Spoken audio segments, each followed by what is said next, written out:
Hi everyone, welcome back to my channel. As you all know, this is mainly an architectural channel, and so today we'll be talking about PEDRs.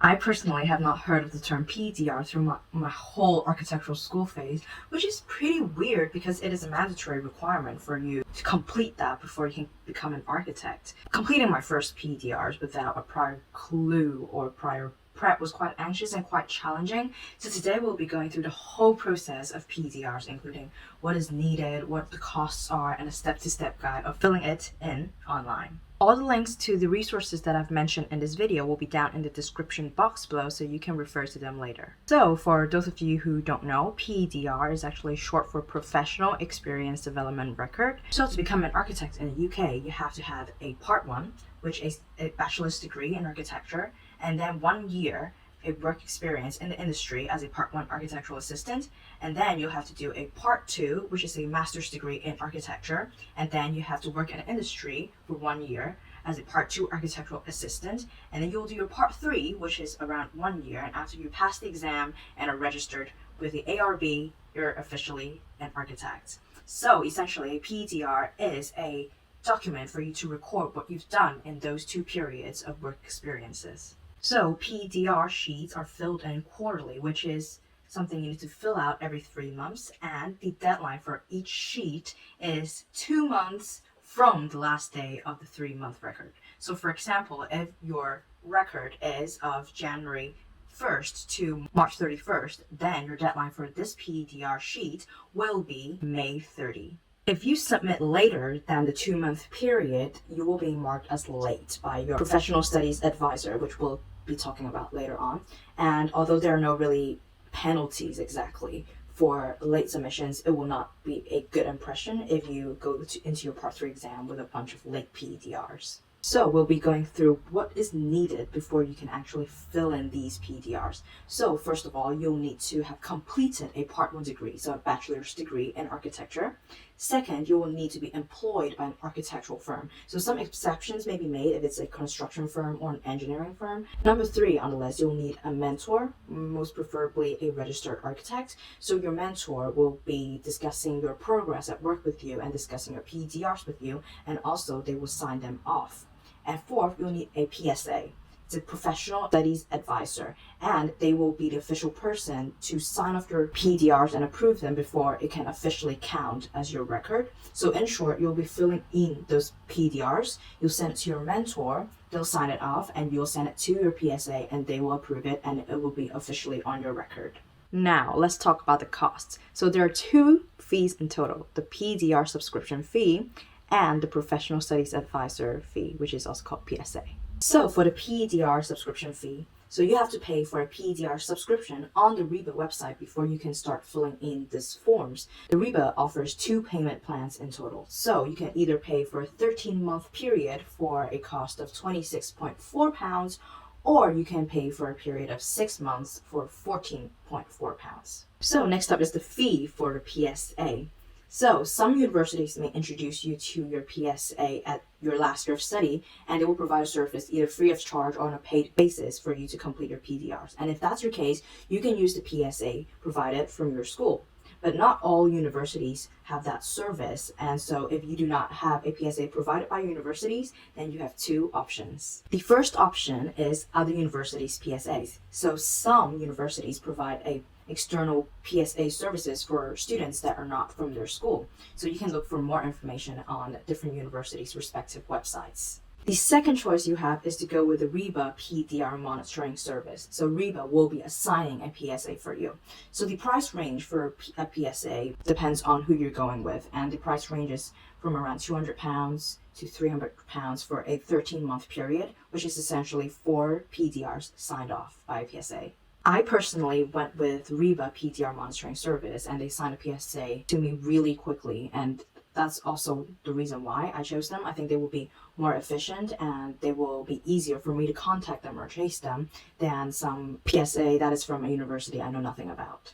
So in total, you'll need around £300 for 1 year of completing your PEDRs. So now we'll be diving into the tricky part, actually filling in the PEDRs. So I have my laptop right here and we can fill it in together in real time. So first of all, before you can start subscribing to PDR platforms and start filling in your PDR sheets, you will need a Reba student membership. Now this is free of charge. All you have to do is to register on the Reba website. All you need to do is to go on the Reba website and you'll arrive onto this page.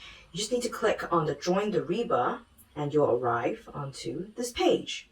You scroll down and you'll see all the different kinds of memberships you'll need. And here we're looking for the Reba student membership. Now you click on that one and it'll lead you to some details about the Reba student membership. And if you click join online today, you'll just need to register for your student membership. You need to fill in all the details about you and username, your email and password. And after you have registered, you can use these details to log into your Reba account and you can start filling in your PDRs. Once you've received your login details and you're registered, you can go back to the Reba homepage and click on login and you arrive into this page. You just fill in your email or membership number and your password, and when you click login, you'll come into this dashboard page. Now, we'll be looking at this page here called My PDRs. So if you click on to My PDRs, you'll see all the PDR related information we'll be using and we'll be needing. And the most frequently used ones will be here, My PDR dashboard, which is essentially a summary of all the hours that you have worked across different Reba stages.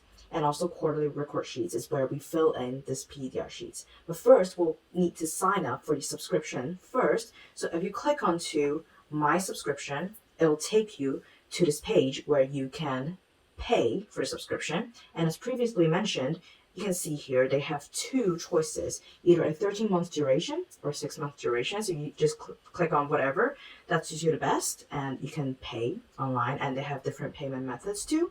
And once you've registered, you can go into your quarterly record sheets and start filling in your PDRs. Now, after you've clicked onto quarterly record sheets, it will not be like this because I filled in some of my PDRs. It will be empty. So if you need to create something new, all you have to do is click on create a new quarterly record sheet. But as you can see, all your past PDR sheets will be listed here and it will be shown as like a practice period, which is 3 months time. So they will tell you to fill in the dates yourself, but you have to be aware that you have to fill in the duration of 3 months and not less than 3 months or more than 3 months, because that's the quarterly period of time they want to keep track of for it to be approved.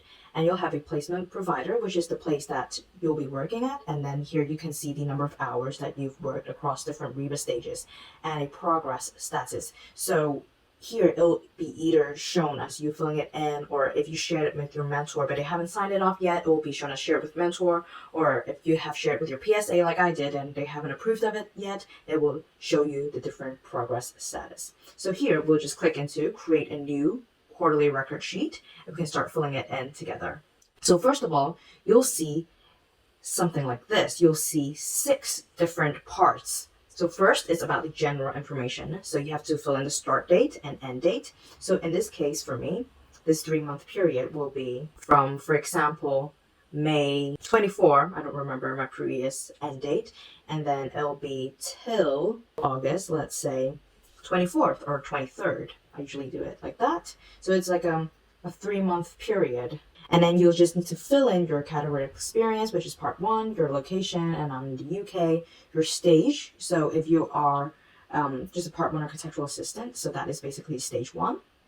And here for placement providers, you will need to add the details of the firm you're working for. So here I already have my firm here, but you can just click add new and you can really just fill in all these details. And after you've added your firm's details there, you can choose the placement provider here. And don't forget to save, because it's very important that you save, because a lot of hard work has gone into this sheet and you don't want to waste that. So after you filled in all the general information, you start to write some details about the project and what you have done, the contribution to the project. So if you click on the describe projects here, you will have a project listing kind of panel.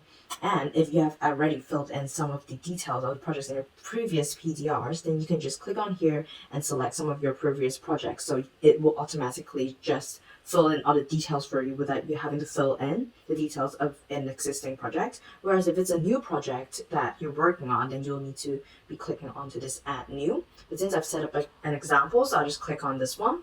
And I've used the name farmhouse and location in London just for an example, because we all know there are no farms in the middle of London.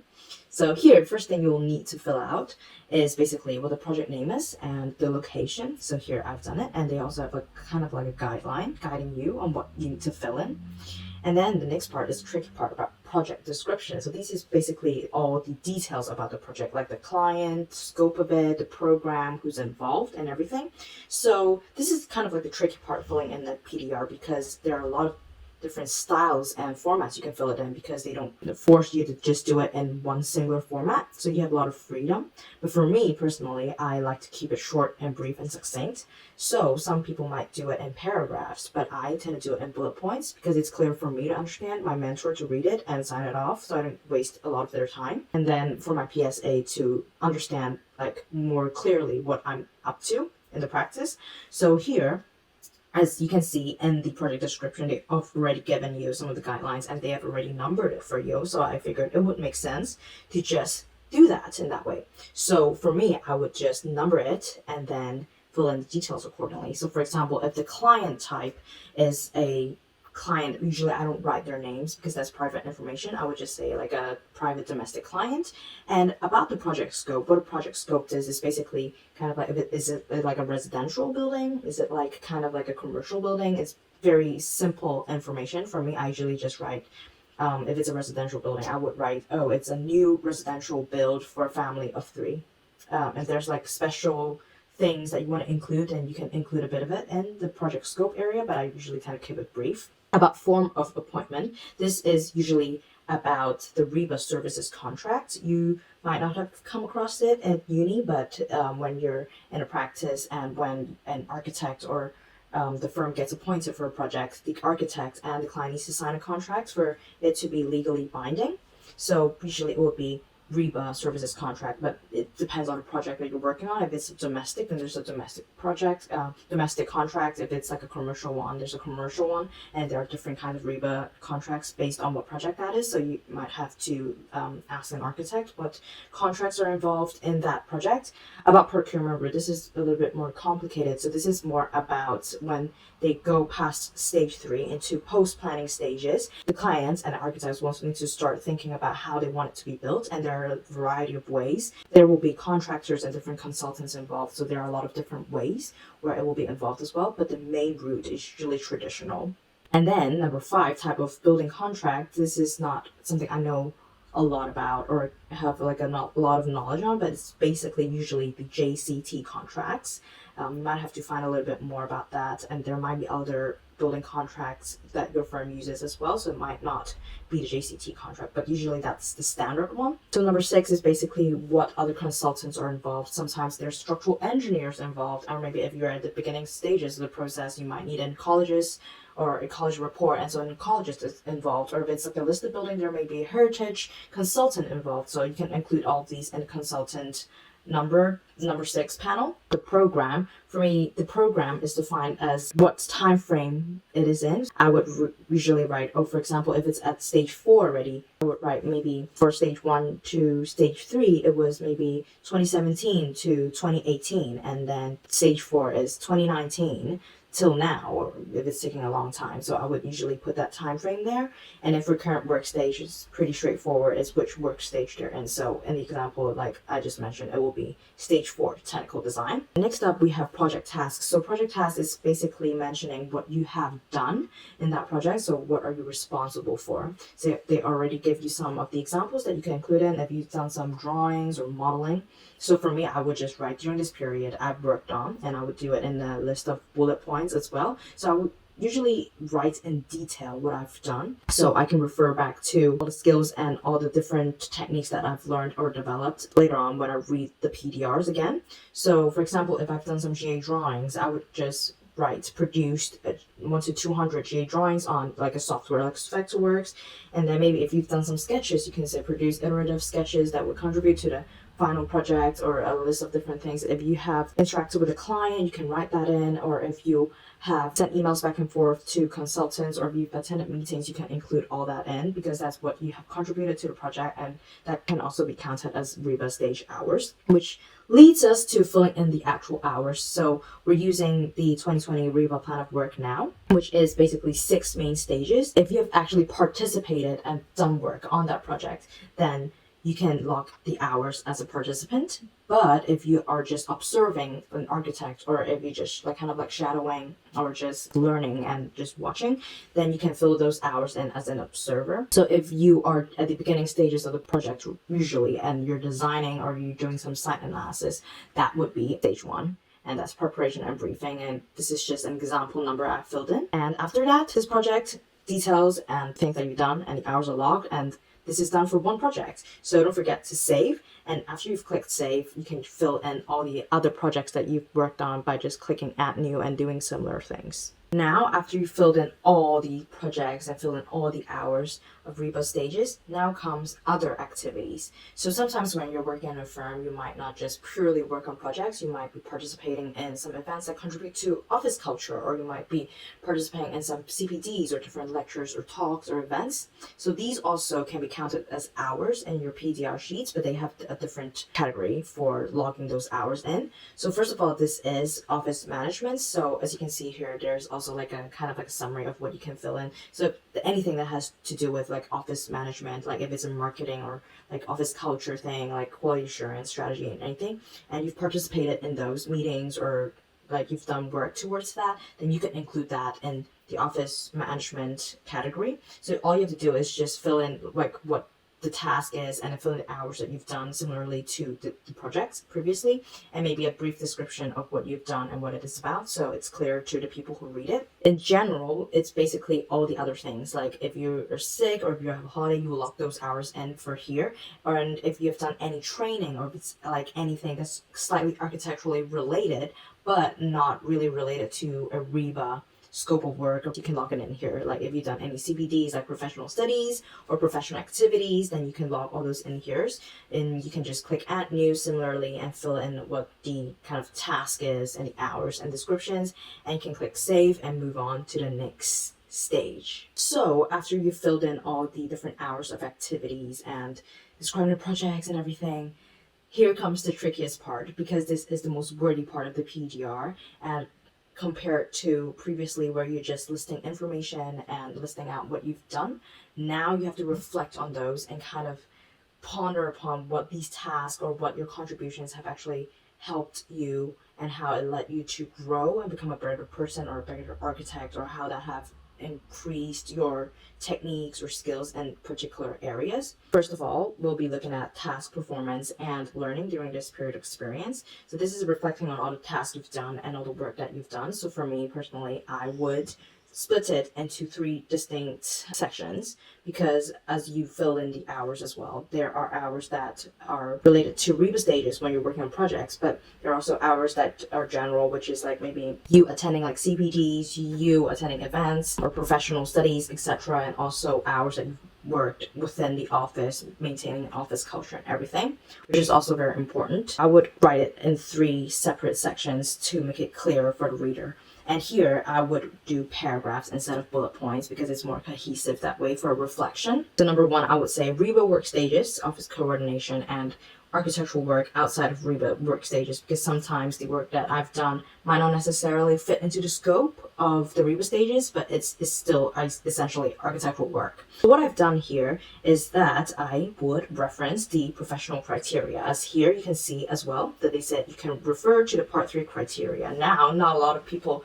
may know this, but criteria they're referring to is this ARB criteria at part 3. This is basically what the code and architects should live by and work by, and what you'll be assessed against when you do your part 3. This criteria consists of 5 main big categories, and under each category there will be like 10 points and details about that category. Part 1 is professionalism, so basically how an architect needs to be professional, but they have a lot of details about in what ways they should be professional, and they're like 1.1, 1.2, all these detail points. And point 1.6, it says time management, recording, planning, and review, and that's very important for an architect. So when you're reflecting on what you've done, you can refer back to these if it coincides with each other. For example, I've written down skills like efficient project management, budgeting, and client liaison are constantly being improved through observing the architects. And all these project managing and time management kind of like coincide with each other.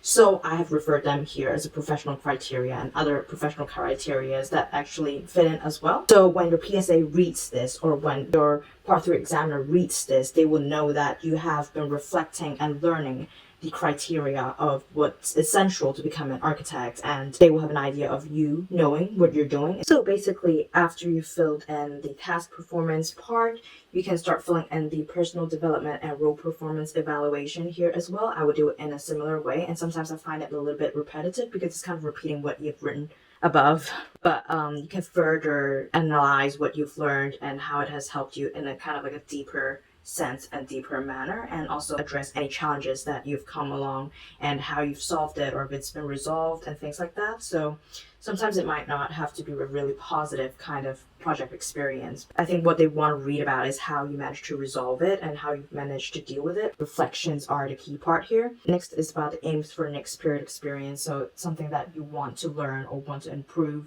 in next period, which will be addressed in your next PEDR really. So basically what you're planning on doing for the next period in order to further what you want to learn, and then further skills needed and actions to take to achieve aims. So basically it's a more tangible kind of schedule and tangible kind of timeline and like a checklist for you to list out things so you can refer back to later on in that next period.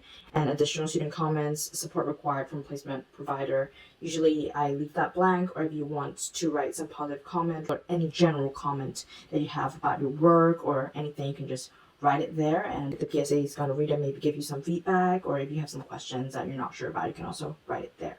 After you have filled in all the reflections, all the details, you've double checked and make sure everything is right, then you can submit it to your mentor. So I'm using an old sheet here because I don't have access to the submit mentor yet because I haven't finished the previous sheet.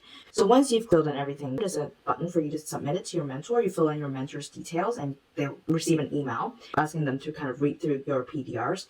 And then at this stage, you can still make changes to your PDRs. But then this page will pop up. It will encourage you to have a sit down with your mentor and kind of go through all these points. There's like a review of workplace experience for you to kind of discuss with your mentor about workplace experience, if it's positive, negative, so how it can be improved, or if you have particular goals, how it can be achieved. And then review of other experiences. If you have other experiences here, you can always refer back to the little blue box of summary and suggestions of what to fill in. CPD completed, and a general student requests and discussions, and review of reflective experience summary. So this is very dependent on what you've discussed with your mentor about your experience, what your goals are for the next period, how they can help you achieve it. And after that, you fill this in and you will submit it to your mentor again. And this time you cannot change anything. Your mentor will have a read through it. They will give you a comment at the bottom and then they will sign it off. After your mentor has approved of your PDR sheets, you received an email saying your mentor has approved of that, and you can finally send it over to your PSA. So you have to fill in your PSA details, as you can see here, but you cannot see on this page because this is like an old sheet.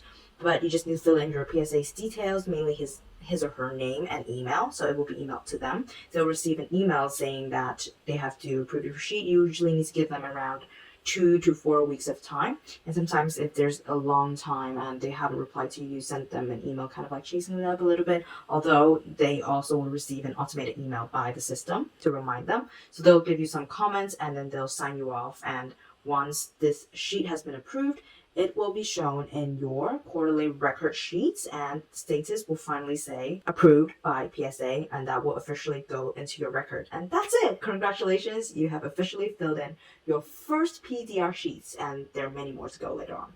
I know filling in PDR sheets or just the word PDRs would be really confusing for many, or it could be really challenging filling in all the sheets with no prior clue of what it is and why it is needed. So I hope in some sense this video has been helpful or informative to you. And if there are some things or some questions that you have that I haven't really covered in today's video, feel free to ask me in the comment section below and I'll try my best to answer you. I'll also put the links of all the resources I've mentioned in the description below, so you can just click onto it and apply straight away, or subscribe to PEDR services, etc. straight away. There's also some extra information that I found useful when I was doing my PEDRs. For example, PEDR advice from an architect or some of these sample PEDRs as well that I found online, so it will be also in the description box below. I hope this video was useful to you, and if it was useful and informative to you in some way, share it to somebody else who might find it useful as well. Don't forget to like and subscribe, and I'll see you in the next one.